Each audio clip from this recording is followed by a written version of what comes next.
जम्मू कश्मीर के शोपियां में आतंकियों से मुठभेड़ जारी है। शोपियां के चोटीगाम इलाके में एनकाउंटर जारी है। इलाके में 2 आतंकियों के छिपे होने की खबर है। सेना, आर्मी, सीआरपीएफ का यह साझा ऑपरेशन लगातार वहां पे जारी है।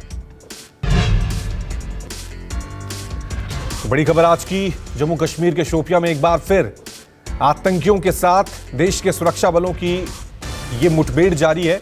शोपियां के चोटीगाम ये इलाका है जहां पर ये एनकाउंटर चल रहा है। इलाके में 2 आतंकियों के छिपे होने की खबर मिली है, जिसके बाद सेना, आर्मी और सीआरपीएफ के जवान हरकत में आए और साझा ऑपरेशन शोपियां में ये चल रहा है। अभी भी वहां पे एनकाउंटर कई घंटों से जारी है।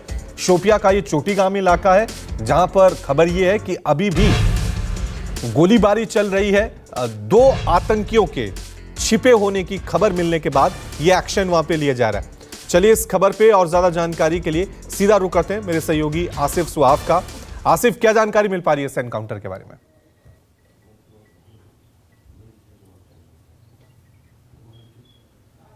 देखिए, रात के दौरान करीब 3 बजे ये एनकाउंटर शुरू हुआ और दक्षिणी कश्मीर के चोटीगाम शोपियां इलाके में फोर्सेस को यहाँ सूचना मिली थी कि यहाँ इस इलाके में कुछ मिलिटेंटों को देखा गया है और इसी खुफिया सूचना के आधार पर जम्मू कश्मीर पुलिस ने सेना और सीआरपीएफ के साथ मिलकर इस इलाके को फौरन घेरे में लेने के बाद यहाँ पर तलाशी अभियान शुरू कर दिया, जिस दौरान यहाँ छुपे मिलिटेंटों ने फोर्सेस के ऊपर गोली चलाई और जवाबी कार्रवाई के साथ ही ये मुठभेड़ शुरू हो गई। जिस प्रकार से हमने देखा कि साल 2023 में मिलिटेंसी से लेकर अलगाववाद सब चीजों पर काफी कड़ी कार्रवाई देखने को मिली, उसी को आगे बढ़ाते हुए साल 2024 में भी यहाँ फोर्सेस द्वारा मिलिटेंटों के खिलाफ कार्रवाइयों में तेजी देखी जा रही है। पहला ऑपरेशन कल यहाँ पर एक दिन पहले कुलगाम इलाके में चलाया गया था, लेकिन वहां क्योंकि रात के दौरान ऑपरेशन हुआ था तो अंधेरे का फायदा उठाकर मिलिटेंट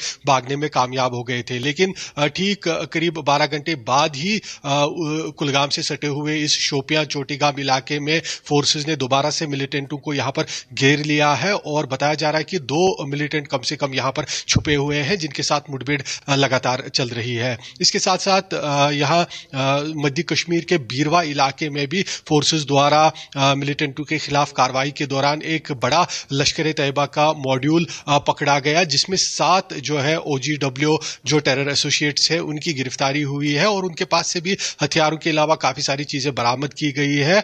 और ये कश्मीर घाटी में जो है फोर्सेस के ऑपरेशंस चल रहे हैं। इसके साथ साथ जम्मू इलाके में भी फोर्सेस द्वारा पुंछ जो है वहां पर सब डिवीजन थाना मंडी इलाके में भी ऑपरेशन चलाया जा रहा है। वहां 3 गांव है जहां पर फोर्सेस ने अपना घेरा डाला हुआ है और वहां पर भी बताया जा रहा है कि संदिग्ध मिलिटेंटों की मूवमेंट देखी गई है, जिसके आधार पर यह बड़ा सर्च ऑपरेशन 3 गांवों में चलाया जा रहा है और ऑपरेशन लगातार वहां पर भी जारी है। जी, और देख रहे हैं आसिफ, लगातार की पिछले कई दिनों से एनकाउंटर बढ़े हैं। पिछली बार भी जो हमला हुआ था, आतंकियों ने छिपकर अटैक किया था, फिर जंगल में छिप गए थे।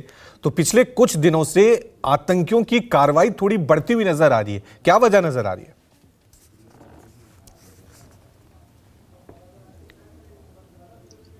देखिए, हालांकि पुंछ में जरूर वो राजौरी पुंछ जो डेरा की गली में मिलिटेंटों द्वारा सेना पर हमला किया गया था, वो जरूर एक एम्बुश अटैक था जिसमें सेना को नुकसान उठाना पड़ा। लेकिन उसके बाद जितने भी ऑपरेशन अगर आप देखें, चाहे कश्मीर घाटी में हो या अब जम्मू में पुंछ में भी हो, ये सारे इंटेलिजेंस इनपुट स्पेसिफिक ऑपरेशंस है। यानी इन ऑपरेशंस की शुरुआत फोर्सेस द्वारा ही की गई है। जहां पर भी कहीं मिलिटेंटों की उनके ठिकानों की सूचना मिलती है, उसके आधार पर ऑपरेशंस को अंजाम दिया जाता है। इसका सबसे जो नतीजा महत्वपूर्ण है वो ये है कि इंटेलिजेंस इनफ्लो जो है वो फोर्सेस के पास अच्छा है और यही कारण है कि ऑपरेशंस में तेजी देखी जा रही है। यानी फोर्सेस के पास जितनी सटीक जानकारियां, जितनी ज्यादा जानकारियां आ रही है मिलिटेंटों के ठिकानों के बारे में, उतने ज्यादा ऑपरेशन भी देखने को मिल रहे हैं। ठीक है, ठीक है। तो आतंकियों को मुंहतोड़ जवाब जो है वो दिया जा रहा है। बहुत बहुत शुक्रिया आसिफ तमाम जानकारी के लिए।